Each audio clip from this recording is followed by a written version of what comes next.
Bienvenidos a Radio Uruguay, bienvenidos a La Máquina de Pensar. ¿Cómo andan? Espero que anden bien.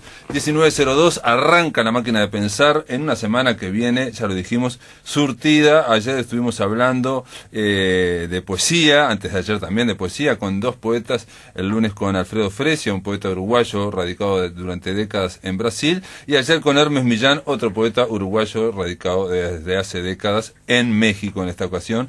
Así que, y que se van a presentar tanto Alfredo Fresia se presentó a la Biblioteca Nacional, pero se presenta su libro La Mar en Medio, se va a presentar este jueves en Maldonado, y este jueves también se va a presentar El Circo de las Palabras y otros malabares de Hermes Millán, se va a presentar ahí en 25 de Mayo y Ciudadela, en la cafetería Margat del Espacio Serratosa. Va a estar con él Teresa Corondi y Víctor Guichón. Esto va a ser a las 20 horas el jueves. Espero que le haga un tiempo más o menos acorde, porque si es como hoy va a estar bravo para Hermes. Vamos a tratar de ir, por lo menos a acompañarlos. Amigos, hoy vamos a hablar de cultura, de comunicación, pero de los años 90. Fíjense, no sé por qué, 2017 estamos. Oscar Brando, ¿cómo andás, Oscar Brando? ¿Cómo estás, Pablo? ¿Estás bien? ¿Todo bien? Bien, muy bien. Oscar Brando, vos ya habías hecho también en aquel trabajo, en aquel libro que sacó Banda Oriental, sobre 50 años de banda, digamos, cada uno hizo un análisis, digamos, uno sociológico, otro histórico, y a vos te tocó la cultura como si supiera, ¿no? No, tratar de juntar 50 años de cultura uruguaya, claro, y aparte desde murga hasta literatura y cine, ¿no? Qué genial. Y música, ¿no? Qué genialidad. Era un trabajo difícil ese, ¿no? Sí, ese fue la continuación de uno que yo ya había hecho en el 2004. Es como si, no sé, tengo una amiga escritora que siempre dice, especialista en panoramas, como decía Real de Azúa. No me comparo con él, por favor. Especialista en generalidades, decía Real de Azúa. No, pero es importante tener panoramas. Pero es una línea, digamos. Vos hiciste, digamos, la cultura o la literatura en los últimos, en los 90, ¿no? Sí. Digo, en el siglo XX, perdón. Claro, en aquel libro del 2004 trataba la posdictadura. Pero bueno, en el libro de Banda Oriental era un homenaje a los 50 años de Banda Oriental, que se había fundado en 1961, y por supuesto se hizo tarde. El homenaje se hizo en el 2012.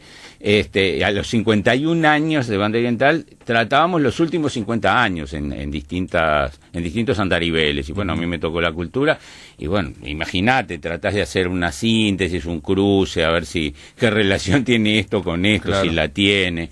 Es un poco difícil, pero bueno, yo qué sé, ya lo he hecho 2 o 3 veces. Creo y espero no tener que hacerlo más. ¿Ah, no? Y no, digo, por lo menos en esa dimensión. Esto que de lo que tendríamos que conversar hoy, es otra cosa, más reducido, y además no lo hago yo solo. Es la coordinación de una serie de trabajos sobre los años 90. No, lo que pasa es que también yo veo que, digo, como signo de los tiempos que estamos viviendo, que es de aceleramiento, de vértigo y de inmediatez, y donde parece que el presente es todo, se presentifica todo, y nadie, ni siquiera los gurises o los más veteranos, se recuerdan. Si le decís algo que pasó hace 30 años, parece que fue el Pleistoceno, ¿no? Parece arcaico. Sí, pero además los datos se te confunden. Yo te digo sinceramente, cuando vi... No hay panoramas. Cuando vi hace poco que McDonald's cumplía 25 años, yo pensé, como no estuvo toda la vida en este país, no estuvo desde el gobierno artiguista de 1815. Sí. Entonces, fíjate, ni más ni menos, 1991, si no me equivoco. Sí. Y entonces empezás a perder, no sé si es dimensión histórica. Las cosas tienen una dimensión histórica y suceden en algún momento. Y entonces, si vos decís eso y decís, Tinelli hace 160 años que está en la televisión, no, empezó en 1990. Sí. Y ahí empezás a juntar una serie de cosas y tratás de sacar, si se puede, en alguna conclusión, por qué eso aparece allí, cuál es la oportunidad, la encrucijada cultural que permite que y tal vez no sea casualidad, Tinelli, McDonald's, Internet empieza en los años 90, bueno, hay un shopping antes de los 90, pero realmente la idea, el concepto de shopping center es de los 90. No, y aparte tal vez el primer ciber estuvo en un, yo no sé si es verdad eso, estuvo en un shopping, entonces vos decís, empezás a juntar los signos y empezás a dibujar, a diseñar una década. La gente se puede preguntar por qué una década, porque siempre andamos de a 10 años a los saltos. Son formas de marcar, pero te quiero decir que si no podemos ver o tratar de visualizar lo que pasó en la década de los 90 o en la primera década del siglo XXI, es muy difícil ni siquiera imaginar lo que pueden ser los próximos 10 años. Porque digo, el hecho de no poder mirar hacia somos atrás, hijos de eso, y hay infinidad de indicios de que algunas cosas que pasaron en los 80, que esa ha sido una década bastante más observada y más trabajada. Yo en realidad me propuse trabajar los 90 porque partí de la base de que había por lo menos un trabajo, ahora descubro que hay dos importantes sobre los años 80, y hay muchos, tú recién me citabas uno, ¿no? Sobre los años 80, y bueno, hay que seguir transitando, porque somos hijos de los 80 y somos hijos de muchas de las cosas que pasaron en los 90, y por supuesto somos hijos inevitablemente de la crisis del 2002, pero lo que a veces nos cuesta pensar es en qué sentido, cuáles son los signos hoy que remiten, yo qué sé, a la contracultura de los 80, al neoliberalismo de los 90, por decir consignas, estoy simplificando, pero a la crisis del 2002 y a la fractura, en fin, la fragmentación social o sociocultural de la que tanto se habla. O la caída del muro de Berlín y la caída del colapso de la Unión Soviética. Ahí, 91, claro, ahí empezás a hacer las divisiones. Y en esas divisiones decís, bueno, tenés un poco de razón, no tenés tanta. Siempre, en general, tendemos a hacer o a tomar como mojones algunos acontecimientos políticos, yo qué sé, claro, si eso pasa en todos lados o no pasa a nosotros. Plebiscito de 1980 hasta el referéndum de 1989, claro. Y entonces tenemos una década. Después referéndum de 1989 y hasta el 2000, hasta la crisis del 99, hasta la crisis del 2002. Entonces ahí tenemos otra década. Y en todos los casos vas a tener inflexiones fuertes, 85 es una inflexión fuerte y 95 también es una inflexión dentro de lo que podríamos llamar el modelo de década desde el punto de vista cultural, que es donde yo desde donde yo lo enfoco. Y después, bueno, yo qué sé, alguien retomará el trabajo y dirá, vamos a pensar los 2000. Pero bueno, nada, esa era un poco no sé, de manera entreverada la justificación de por qué tomar los 90, pero creo que hace falta una reflexión. Lo de los 80 me parece que fue enriquecedor.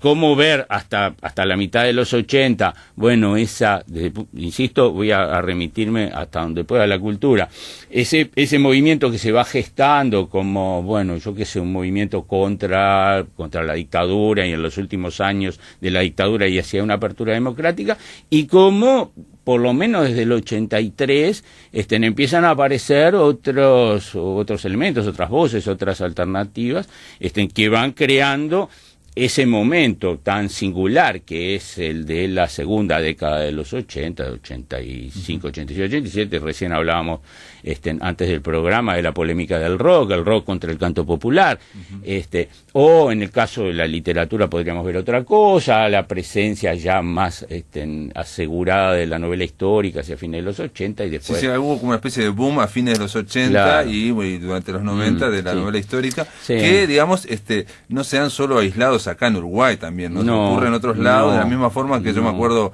en el 2005 o 2007 haber entrevistado a un brasilero y un rector de la Universidad de San Pablo que me dijo que que el boom, ya la novela histórica en Brasil ya no estaba, y era la autoficción. Y sin embargo, la autoficción en Uruguay es, no digamos que es un boom, pero digamos se recién predominó a partir del año pasado, hace 2 años. Sí, pienso que más que nada ahí la crítica adquirió un poco noveleramente el concepto, y bueno, y descubrió descubrió en algunas cosas que antes no eran autoficción. Claro, que ya estaban descubiertas. Claro, eso es un poco, eso también nos pasa a los que, hacemos crítica literaria o a los que trabajan en el ámbito de la teoría.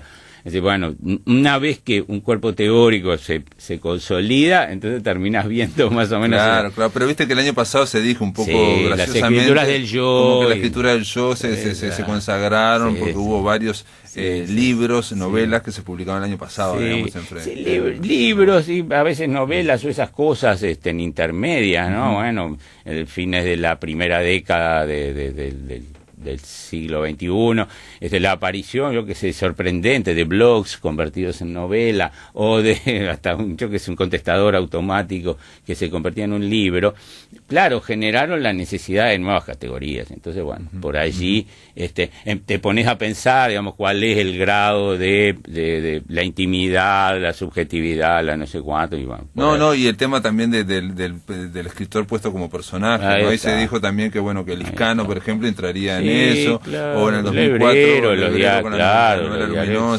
bueno, no serían pocos.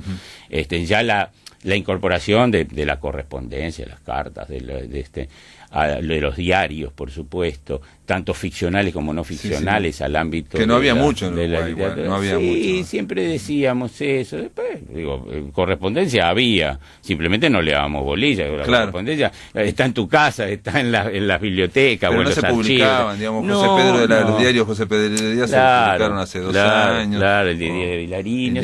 No, es cierto que hay.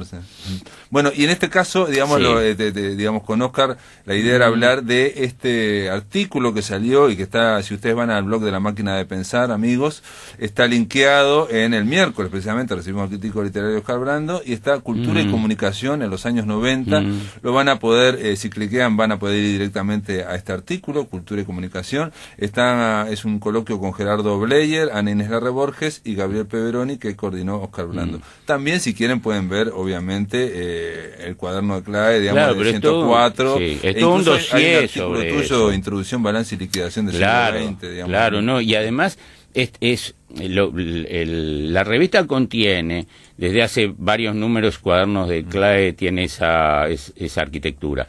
Contiene un dossier en la que se plantea un tema. Y después, bueno, aparte y al final y como colofón está esa conversación que tuve con Bleyer, con Ana Inés y con Gabriel Peveroni, sobre el tema de la revista. Pero si uno recorre la revista, mi introducción introduce una serie de artículos, uno sobre televisión en los 90, uno sobre teatro en los 90, uno sobre el fútbol, o un aspecto del fútbol, los repatriados en los 90. El lío de los repatriados, ¿no? Claro, digo, y eso ahí tenés, yo pensaba, claro, porque hay encuentros, no sé, como el encuentro fortuito de la máquina de coser y el paraguas. ¿Cómo se encontraron Cubilla y Batalla en el año 91? Bueno, ahí y entre con ese discurso, digamos, endogámico y nacionalista, diciendo que los que eran repatriados no sudaban la camiseta, por lo tanto había que jugar solo con los de aquí.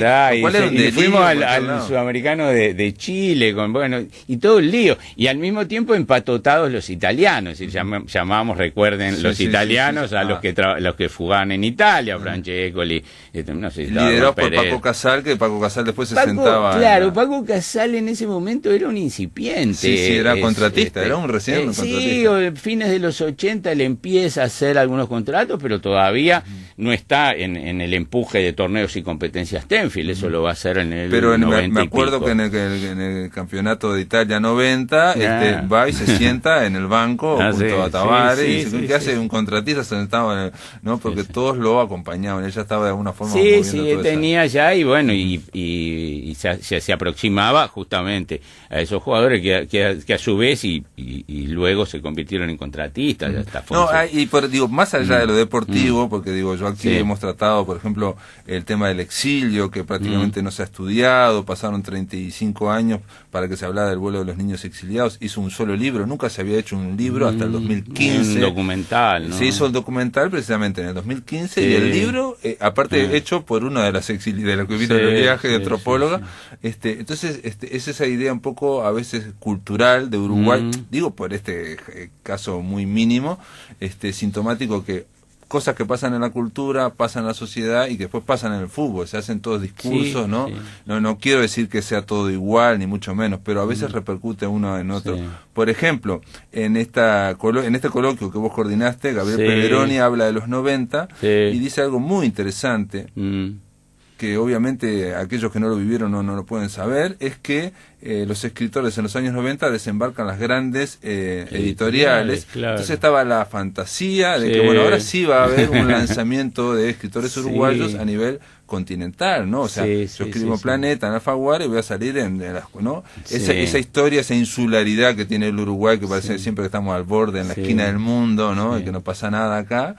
Y bueno, esa fue una ilusión, y fue totalmente ficticia. Sí, ¿no? Después lo que se vio, bueno, eran filiales locales que apenas podían coordinar, con mucho esfuerzo podían coordinar coediciones con algún otro sello igual, y no lo hacían. Eran editoriales locales. Después, con un gran esfuerzo, algunos escritores saltaban a España, pero incluso publicando en otros sellos, que ya no eran los mismos. Lengua de Trapo se hizo cargo de una cantidad de escritores que ya habían publicado en los sellos transnacionales. Entonces, bueno, digo, también eso es parte del funcionamiento, y estamos en los 90, de un empuje neoliberal que fue cierto. Una idea de globalización que no era tal. Digo, eso sí es irrebatible, estaba el consenso de Washington. Yo digo un poco en broma, yo que hablo del consenso de Washington como si supiera, yo me meto en internet y busco la Wikipedia. Colapsa la Unión Soviética. Bueno, antes cae el muro, colapsa la Unión Soviética, pero además en fines de los 80 está el acuerdo neoliberal.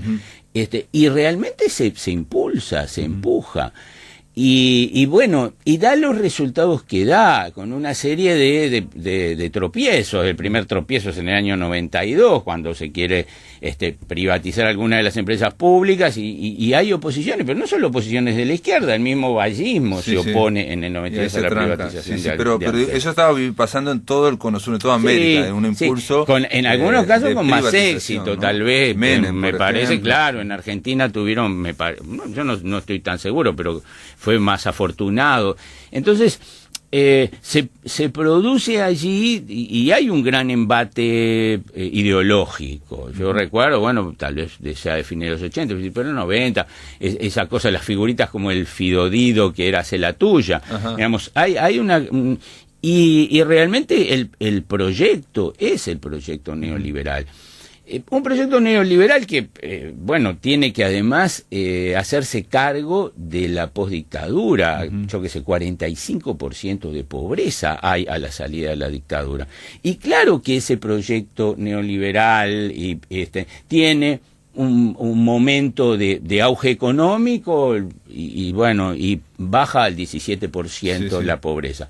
Inmediatamente a partir del 95, que empiezan las crisis regionales y empieza a subir de nuevo, es decir, el proyecto de país no era el proyecto, del reparto de la riqueza. Sí. Igual que cuando se dice proyecto de país, a mí te suena raro. No, me suena raro porque me parece más bien una entelequia, porque creo que no, esa idea es como una idea como decir, está más o menos, son blancos, colorados, frente a pero en el fondo, se está viendo, el proyecto, la idea que uno puede creer de proyecto de país, no sé si no había... pero yo que... Alberto Lacalle, me acuerdo que dijo una vez, que solamente un proyecto de país lo tenían los herreristas y no me acuerdo si los socialistas... Sí, después tenés que, obviamente, un proyecto de país, de cualquier país, y muchísimo más se tiene que conciliar y compatibilizar Claro, con los otros proyectos. Claro. Nosotros levantamos la mano como los que manda Artigas al Congreso en 1813. Los tipos levantaron la mano y ¿ustedes quiénes son? Y volvieron y Artigas encima, ¿cómo nuestra posición no prevaleció? Pero claro que es así. Pero de todas maneras yo diría, aunque sea post factum, hacemos una idea o nos hacemos una idea. Sobre todo porque eso es interesante. ¿Qué pasó en los 90? ¿En qué sentido los 90, por ejemplo, se parecen a los 2010? ¿No? A ver, vamos a dejar la pregunta. ¿En qué sentido los 90 se parecen a los 2010? Después de la pausa, amigos, la vamos a contestar. Estamos con Oscar Brando hablando sobre la cultura y comunicación en los años 90, pero deja esta pregunta. ¿En qué sentido los 90 se parecen al 2010? En el aire de Radio Uruguay, La Máquina de Pensar.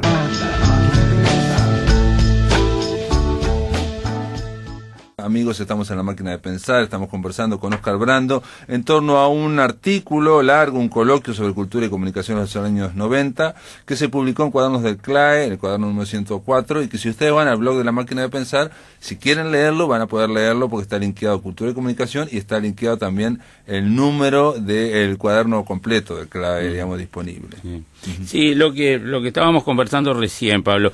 En este número 104 de Cuadernos, que lamentablemente en la página de internet no se ve, hay una carátula o una portadilla, decimos nosotros, que separa o presenta toda una serie de artículos sobre los 90 que yo coordiné y a los cuales introduzco con un artículo que se llama Balance y Liquidación del siglo XX.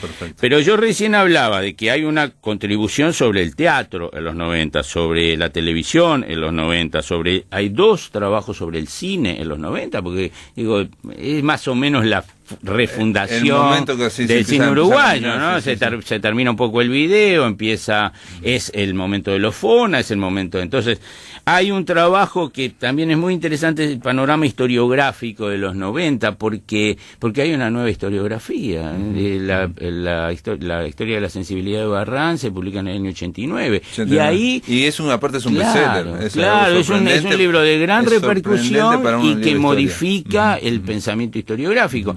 Entonces, y que modifica además, yo pensaba una cosa, este artículo lo hizo Marisa Silva, le decía, un trabajo colectivo como no hay historiadores, hay una historiadora, el resto no somos historiadores. Entonces, ¿qué habilita que hoy, o ayer, una serie de tipos que ya no vienen de la historia, que vienen de distintas disciplinas, se encarguen de hacer un dossier sobre cultura y comunicación en los 90? Bueno, eso lo habilita la nueva historiografía, es decir, una historiografía o un concepto de lo histórico que ya no está solamente remitido a los antiguos historiadores, sino a un cuerpo disciplinario que se entrecruza y bueno, y la gente que aquí participa viene de distintas tiendas. Digo, para terminar y ser justo con todas las participaciones, decía, hay 2 trabajos sobre cine, un trabajo sobre historiografía, después hay un trabajo, una serie de especulaciones que vienen desde los estudios culturales, la murga en los años 90, en los 90 también en la prensa.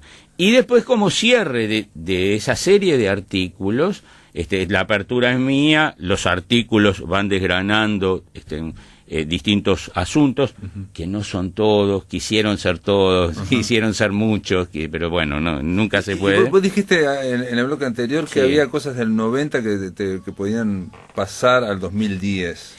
De alguna forma. Claro, cerramos el bloque anterior con una pregunta, yo qué sé, capaz que tiene una respuesta tonta y uno se hace un mundo. Pero bueno, siempre queremos hacer un mundo y dártelo después. Es así. Pero ahora yo te decía hace un rato la figurita de Fido Dido y hacer la tuya, qué sé yo, y esa especie de nueva ideología. Pensamiento light, se habló como moderno. Y además que nos parecía que ante lo que éramos los uruguayos, éramos solidarios, éramos esto, éramos lo otro. Sí, estaba demostrado.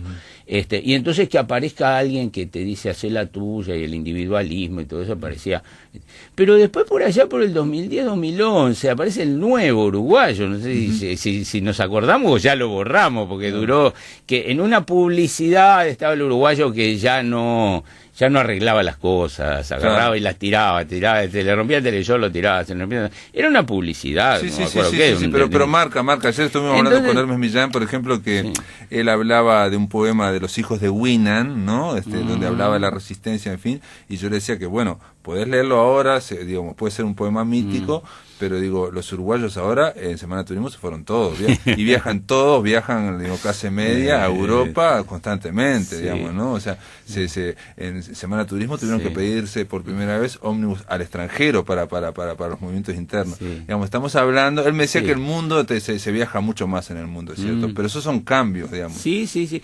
Entonces, digo, yo te planteaba, en esa similitud, estamos ante lo mismo, es lo mismo los años 90 que el 2010. Habría demostraciones de que no son lo mismo. No, claro. Probablemente yo recién te hablaba, bueno, los índices de pobreza, claro que habían bajado a principios de los 90, después volvieron a subir. Después vino la crisis del 2002 y volvimos a índices del 40 y pico %, y bueno, ahora se dice, o por lo menos las cifras oficiales hablan de un 9 o por ahí %. No sabemos si eso va a ser estable, pero seguramente, otra vez hablo de proyecto de país, el país de los 2010 no es el país de los 90. Y en su proyección y eventualmente su distribución de la riqueza, eso es un problema complicado, quizás sea distinto. Que haya una fractura social grande, que haya una dispersión de los valores sociales y culturales, bueno, eso es posible, y eso quizá todavía sea, digo todavía, soy un optimista, producto de la crisis del 2002. Dice, la crisis del 2002, no sé, hemos estudiado alguna cosa y hemos hecho muchas anécdotas de helicópteros y eso, pero no sé si tenemos claro cuál es el efecto que tuvo, el efecto como fracturas y como fragmentación social. Pero bueno. Pero hay cambios también que son regionales y mundiales. Fuera del micrófono decíamos que en el año 89 se hunde, cae el muro de Berlín, y para Erich Hoffmann incluso termina el siglo XX en el 89, no lo puso en el 91 cuando colapsó, lo puso en el 89, y aquí en el mismo año Uruguay mayoría es la 1001 del Partido Comunista, y se gana la intendencia de Tabaré Vázquez, digamos, el Frente Amplio, decir por alguna forma. Son paradojas, parecen paradojas, yo qué sé si exactamente son paradojas o alguien las puede plantear no paradójicamente. Pero se vivió en ese momento y posterior, los primeros años, yo recuerdo, como si, digamos, el Partido Comunista de Uruguay pudiera seguir invicto, digamos, con la mayoría, y todo podía seguir, digamos, como si fuera a la distancia se puede ver, es como si era como un toro sin cabeza, ¿no? Duró un poquito, y hasta el 92, creo, en el 92 se hace no sé cuánto congreso, y bueno, y ahí ya es lo que ocurría, pasa lo que pasa, ¿no? Que es algo muy uruguayo, a veces no queremos fijarnos afuera, digamos, esto va a seguir. Digo, eso, Real de Azúa en ese trabajo tan bueno que es en una sociedad amortiguadora, él habla del tamaño del Uruguay en sus distintos alcances. A veces el tamaño te impide no sé qué, y a veces también el tamaño te amortigua esos efectos. Por eso hablábamos recién de en qué y cuánto el neoliberalismo tuvo su incidencia. Porque además, si volvemos a la década, los plebiscitos de las privatizaciones, bueno, se perdió perdieron las privatizaciones en el 92, después, bueno, estuvo la reforma de la Seguridad Social del 96, que ahora están sufriendo los cincuentones. Pero esa reforma fue a través de rendición de cuentas, que no se podía plebiscitar. Entonces, esas cosas que, señalan esa década, que al mismo tiempo, esto lo dice Blair en el coloquio, también puso a Uruguay en otra disposición de ánimo. Y bueno, siempre lo atábamos con alambre, Es la idea de la modernidad. Claro, digamos, de repente ya es hora de dejar de atarlo con alambre y de poner la cabeza en otra actitud. Sí, pero fíjate que 20 años después se discute bien el gobierno de Mujica, del Frente Amplio, y se discute el tema de la gestión, de si realmente está planificado o no está planificado, si no se ató con alambre muchas otras cosas, digamos, ¿no? Y ahí uno piensa si no es por buscar una esencia, pero si no será un ser uruguayo que trasciende... No sé, ¿no? yo soy un poco no enemigo digo de las esencialidades. Bueno, pero, digo, los 90, por ejemplo, fueron que son, hay los 90 fueron la gran década del debate sobre la identidad uruguaya, que siempre se pone en cuestión cuando, bueno, estamos en peligro. Entonces vamos a discutir, se discutió en los 60, se discutió en los 90, venía el Mercosur, entonces siempre hay una discusión, y veníamos de la dictadura que había sido brutalmente desidentificadora. Ahora, encontramos alguna identidad uruguaya y yo qué sé, discutimos. La novela histórica que vos decías tiene mucho que ver con eso. Sí, ¿no? Fue la discusión del presente, ir a hurgar, vas a hurgar a los documentos, revisar, pero bueno, ficcionás en esa búsqueda. Y eso también fueron los 90, bueno, con el fruto que fuera, no sé si esos debates, que fueron muchos, y de distinto pelo, que trataban... Y que planteaban de nuevo el tema del adentro y el afuera, ¿no? Que se había planteado la polémica del rock. Si la cosa viene de afuera, está maldita. O los repatriados no sudan la camiseta. Claro, ahí está, una cosa por el estilo. Entonces, ese afuera adentro, como si pudiéramos estar aislados y como si quisiéramos estar aislados, también pega fuerte en los años 90. Ahora, allí hay una serie, y es interesante ir recorriendo los artículos del dossier. Hay una serie de apariciones, de novedades. Yo decía, bueno, los shopping son prácticamente una novedad de los 90. Internet es una novedad de los 90. En el terreno del cine, bueno, ¿cuáles fueron nuestras películas refundacionales? Y bueno, obviamente 25 watts en la puta vida, año 2001. No, y también, bueno, pero vas para atrás y entonces, claro, necesitas el dirigible, necesitas Pepita la Pistolera, necesitas El Hombre de Walter, necesitas una serie y necesitas los FONA. Es decir, los fondos para poder puesto por la intendencia.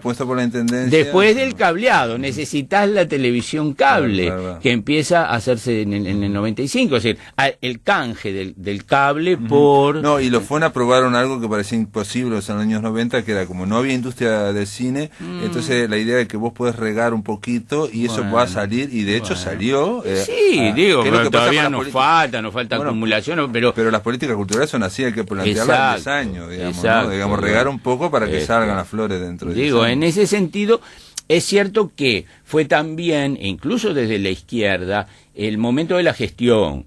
Yo creo que, bueno, me parece que una figura que allí es muy relevante fue Gonzalo Carámbula, ¿no? Desde la intendencia. Ya, capaz que estoy metiendo la pata y no estaba en esos años, pero creo que sí.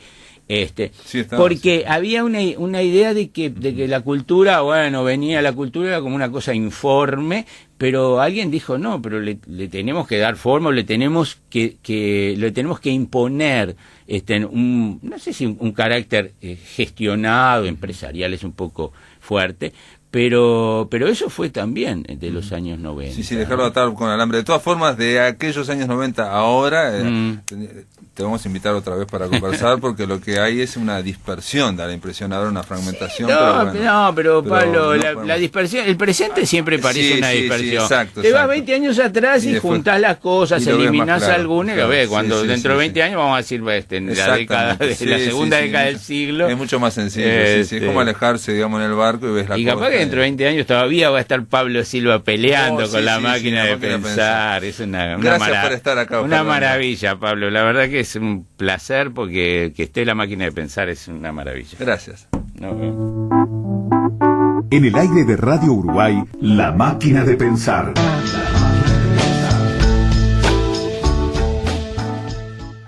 Amigos, ahora en este tercer bloque de La Máquina de Pensar vamos a hablar con un cantautor que se llama Ismael Collazo y que va a presentar su último trabajo, Desvío, este viernes en la Casa de la Cultura de Maldonado con entrada libre. Y bueno, el hombre ha presentado en varios lados. Ismael, ¿estás ahí en línea? Sí, acá. Buenas tardes, Pablo. ¿Cómo le va? Bienvenido bienvenido a La Máquina de Pensar. Ismael Collazo, tu disco Desvío lo has presentado en varios lados ya a esta altura, ¿no? Sí, lo sacamos en noviembre del año pasado, lo empezamos a presentar en la Felisberto Hernández, y bueno, y después en febrero estuvimos por Maldonado también, por un par de bares, y después también por Las Piedras y en Atlántida. Y bueno, y ahora está terrible alegría ir a la Casa de la Cultura de Maldonado, que fuimos a presentar el primer disco, Rincones. El segundo, bueno, no surgió la posibilidad, y ahora estamos yendo a presentar el tercer disco. La verdad, una felicidad terrible, porque es un lugar muy lindo, y la gente de Maldonado, tengo como un vínculo ahí, mi compadre vive allá, y bueno, hay muchos amigos músicos, y bueno, y la gente de los medios también como que de a poquito abriendo las puertas, así que muy contento. ¿Vas con Luis Gutiérrez, pregunta, no? No. Sí, Luis Gutiérrez, Ajá. sí. Vas con Luis Gutiérrez, está. Y Javier Ventoso en el bajo. Ah, perfecto. Esto va a ser viernes 28 en la Casa de la Cultura, 21 horas. También dice que hay invitados los Cuscos. Que son... Exactamente. Los Cuscos, que son Guille Techera, el Lobo Fernández y Javier Gandolfo, Pablo Fernández debí decir. Y bueno, es un trío de guitarras de allá que grabó en el disco. Son amigos, bueno, uno de ellos es mi compadre, digamos, Javier. Y bueno, nada, entonces son amigos. Y además me encanta lo que hacen, y bueno, nada, entonces están invitados a tocar unos temas ellos, después vamos a hacer el tema que... Después, como sorpresa, supuestamente sí, vamos a hacer el tema que grabamos en el disco, así que, bueno... Esa es la sorpresa que están anunciando ya, pero bueno... Ya está medio anunciado, sí. No, pero digo, es importante, primero que la Casa de la Cultura es un lugar extraordinario, y aparte divino. Es muy lindo, y aparte que es entrada libre, no es poca cosa también, ¿no? Es entrada libre con apoyo de la Intendencia, apoyo de La Pausa, de un restaurante de allá, y apoyo, bueno, de Emisora del Sur, con la difusión, así que bueno, muy contentos, la verdad. Está buenísimo poder, como que uno cuando es así, como que le mete terrible energía, y porque a veces viste que, claro, es muy chiquito y el público a veces acompaña, y a veces cuando... Te digo, mira, cuando es entrada libre tampoco es que acompañe tampoco más que cuando es pago. De acuerdo. No, las condiciones nunca sabes de qué depende, pero bueno, cuando sabes que es entrada libre es como que te descansás más y decís, bueno, ahora y puede ser peor, puede ser peor. A veces puede ser peor porque como es entrada libre, entonces y todo esto requiere siempre difusión. Ismael, bueno, aquellos que vayan al blog de La Máquina de Pensar pueden cliquear también ahí en desvío y van a directamente al blog de Ismael Collazo y van a poder escuchar el tema principal, digamos, que está El efecto de tu mirada, digamos, como y bueno, y se puede descargar tus discos anteriores, ¿no? Sí, los discos anteriores están para descargar libremente. Por ahora bueno, lo estamos como recién, mira, ni siquiera tengo para llevar a las radios todavía, que obviamente que ya cuando tenga voy a llevar a La Máquina de Pensar. Porque claro, todavía no tengo muchos, y los que tengo, bueno, los llevo a los toques. Perfecto. Entonces tengo que contar con unos cuantos para llevar a todos los medios que siempre apoyan además, y me gusta mucho llevarles como souvenir, llevarles el regalo del disco. Y bueno, viste como, ya obviamente que los temas ya que siempre se hablan, el disco que va desapareciendo y todo. Y bueno, este tercer disco es como un gusto. He dicho por ahí que es el último en formato físico. Ah, sí, pero... Y lo que pasa es que no sé, ¿viste? Pero ganaste el Fondo Nacional de Música para grabar este disco, ¿no? Sí, el Fondo Nacional de Música nos apoyó, por suerte. Pero claro, viste que requiere un esfuerzo igual imponente, porque claro, a veces no es que no alcance lo del Fondo Nacional de Música, pero claro, a veces... Y es un disco austero dentro de todo, lo tímbrico, o sea, fueron pocas horas de grabación. Es un disco grabado en vivo con Gerardo Alonso, Sebastián La Rosa y Nacho Alonso. Y bueno, están los Cuscos invitados, Mario Puche, Agustín Ebeid, pero dentro de todo es acústico el disco, no es tan pretencioso, sino que la búsqueda va pretencioso tímbricamente y invitar a mucha gente, sino que la búsqueda va más bien que la canción se sostenga por sí sola y las letras se luzcan, entre comillas, por sí solas. Y bueno, pero es difícil, viste, sacar un disco y bueno, pero no sé, algo voy a inventar. Si no es un disco físico, alguna cosa va a ser. Porque el tema del disco físico, vamos a decir la verdad, ahora el músico cuando quiere, digamos, es más que nada el tema de los conciertos, los recitales, las entradas, poco a poco el disco físico se convirtió en algo como testimonial, bueno, para llevar a como difusión, pero ni siquiera ahí, digo, porque podría de hacerse la difusión vía mail también, digamos, claro, ¿no? Pero claro. hay una cuestión todavía fetichista ahí del disco. Por suerte sí, a mí me gusta tener discos también, pero a veces también, viste, no es que vaya y me compre un disco todos los meses, muy cada tanto tengo un disco. Entonces, bueno, hay que ser como realistas y ver inventar cosas nuevas, digamos, y adaptarse a los cambios. De todas formas, También. el que no grabarlo físicamente no implica que todo el trabajo que hay para grabar un disco, y quizás que lo que no implica también es ir a un estudio especial, ¿no? Porque también... Claro, sí, estoy más colgado con la idea de grabar en vivo, capaz de hacer algo más, capaz que algo más así, viste, menos trabajado desde la producción y más trabajado desde los arreglos y desde los ensayos. Ensayar más. ¿Y porque te importa más lo emocional sería ahí también? Y sí, puede ser, capaz que va un poco más para ahí el próximo trabajo. Sí, ya estoy obviamente pensando, soy como medio inquieto en eso. Y si el atril no tiene alguna cosa colgada media borroneada, la cosa no anda muy bien. Así que por suerte el atril está lleno de esas cosas. El atril de casa, que quiere decir que bueno, que uno está por lo menos metiendo ideas ahí para algo próximo, digamos. Y sí, capaz que ir más al emocional, soy bastante pensante y capaz que las canciones de este último disco fueron van mucho por la emoción, por el lado de la emoción, pero también van mucho por el lado de lo que uno piensa y lo que uno siente más desde la cabeza, digamos. Pregunta, entonces cuando te imaginas haciéndolo en vivo, obviamente todos aquellos que vayan este viernes a ver a Ismael Collazo lo van a ver en vivo a las 21 horas en la Casa de la Cultura Maldonado, pero también hay algo que es muy difícil de definir, que es la energía que da el público o la energía que da estar tocando en vivo, ¿no? Hay una energía. Es increíble, sí. Es como que... Es parecido al teatro, ¿no? En ese sentido. Sí, es bastante parecido al teatro y también depende de muchísimos factores, como hablábamos hoy, también depende el toque en vivo.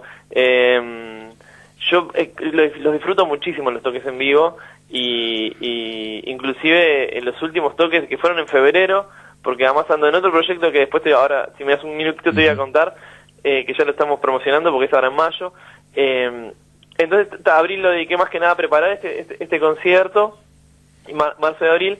Y bueno, son algo que los últimos conciertos en vivo fueron muy lindos, la gente muy, no sé, como muy colgada con lo que estaba pasando. Tenemos una canción que hacemos al final, que es una canción interactiva, que está en el disco, que invitamos a todo el público a sumar un verbo que le haga, de algo que le haga, de una cosa que les haga bien hacer. Entonces bueno, al final terminamos todos cantando esa canción. Y bueno, también va en eso, ¿no? En compartir, en tratar de lograr en la canción un lugar común con el otro, como para que esa magia se dé. ¿Y qué me ibas a decir del otro proyecto? Del otro proyecto.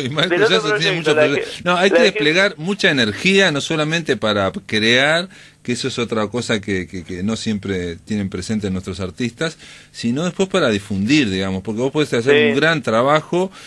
Una vez hablando con un teórico de la industria cultural, me decía que en Uruguay esto aplicaba a los principios del siglo XXI, ¿no? O sea que aquí en Uruguay se hace todo con un gran preciosismo, pero se termina el disco y como que si no lo acompañás con algo, si no lo acompañas con texto, si no lo acompañas con fotos, si no hay un acompañamiento, el producto no puede avanzar. Y le digo producto en el sentido bien, digamos, no es una creación. No, totalmente. El otro proyecto no tiene que ver con el disco, Pablo, tiene que ver con Jorge Lazaroff, que vamos a hacer un Adiós Lazaroff, se llama el espectáculo, en el concierto, en la sala Hugo Balso del Sodre el 17 de mayo, ya quedan todos invitados. Vamos a hacer con Felipe Castro, hicimos un dúo de canciones del Choncho y va a haber muchos invitados, inclusive un coro, y bueno, ese es otra, así que hace 2 años que estoy en ese viaje, sacando las canciones del Choncho de oído, y con alguna ayuda por ahí, algunos acordes que me tiraron por la cabeza, pero algo días y días sacando canciones. Tenés que porque cambiar la biografía. Acá dice con marcadas influencias de Eduardo Mateo, Fernando Cabrera, Dresler, Rubén Rada y Mauricio Ubal, pero no aparece Choncho Lazaroff ahí. Vos sabés que el otra vez, es buenísimo eso que decís. La otra vez había una en el Montevideo Portal que también siempre nos apoyan con el tema de la difusión. Había como una metralleta de preguntas y había una pregunta que entró muy clarito ahí. Decía influencias que menos se notan, algo así, que como que no se nota mucho. Bueno, sí. El Choncho es una influencia que por ahí en la música que yo hago no se nota mucho, pero en sí lo vengo escuchando desde que tengo 15 años y hace 20 años. Y bueno, sí, es una influencia y creo que en el próximo disco va a ser una influencia, si bien creo que va a ir para otro lado el disco, va a ser una influencia en la forma de cantar y sobre todo en la forma de tocar la guitarra, que obviamente que va cambiando a la hora de hacer el repertorio del Choncho. Es como otra cosa, ¿no? Porque parece, digo, perdoná, digo, voy a hacer una cosa muy general o estereotipada, pero parece que Eduardo Mateo y Fernando Cabrera van por un lado y el Choncho Lazaroff iba por otro, me da la impresión, digamos, pero bueno. Sí, yo creo que sí, viste, la forma, por ejemplo, que tiene Fernando Cabrera de tocar la guitarra, es distinta a la que tiene el Choncho. Por ahí capaz que también dentro de la discografía de Fernando Cabrera fue cambiando se nota mucho cómo fue cambiando él desde hacer La Calle Yupes, ¿cómo es que se llama? El Tiempo está después. Sí. Que es como un estudio de guitarra, como se grabó, digamos, porque casi un estudio de guitarra es precioso, y ahora Fernando Cabrera cuando lo escuchas en vivo casi ni toca las notas, claro. Toca los bajos por ahí, ¿no? Entonces como que él mismo fue cambiando, y tal, bueno, Eduardo Mateo otro tanto, y el Choncho yo creo que también tiene como un lenguaje medio como distinto también. Sí, es distinto, Tocar albañil, ya te digo que es también te tenés que meter en la cabeza de tocar albañil, no lo podés tocar onda, yo estoy en la escuela de música y no lo puedo tocar como, ¿no? Claro. Como aquello de la escuela de música, tengo un albañil, ¿no? Una cosa, yo qué sé, otra cosa. No es que un albañil no pueda tocar una guitarra, pero me tengo que meter en esa cabeza, obviamente que puede, pero ¿cómo? ¿No? Entonces, ¿cómo va a tocar un albañil la guitarra? Y ¿cómo transmitís eso que dice la canción? Muy bien. Bueno, capaz que hablo un montón. No, está bárbaro, está bueno porque es interesante, no siempre los músicos también se pueden expresar, digamos, de esta forma, viste que son otros lenguajes. Lo importante, Ismael, es que este viernes 24 estás a las 22 horas ahí, no, 22. A las 22 horas no. 28 de abril. 28 abril, a las 21 horas, estaba leyendo otra cosa, increíble, en la Casa de la Cultura de Maldonado con entrada libre, un desastre lo mío, y bueno, y avisanos después cuando hagas el 17 de mayo, avisaremos, y en todo caso, si podemos ir a verte, o bueno, si se graba, y poderlo pasar en la máquina a pensar. Buenísimo. Muchísimas gracias para vos y para Germán, así que, y es muy importante el apoyo que siempre nos dan ustedes, para difundir lo nuestro, así que vamos arriba. Vamos arriba, Ismael Collazo. Amigos, se terminó La Máquina de Pensar hoy. Mañana vamos a recibir al actor Pepe Vázquez, a nada menos, para hablar de Aeroplanos, que es la próxima obra de teatro, una obra protagonizada junto a Julio Calcaño en el Teatro Alianza el próximo 5 de mayo. Y nada, se terminó La Máquina de Pensar, ahora vendrá Rosario Castillo.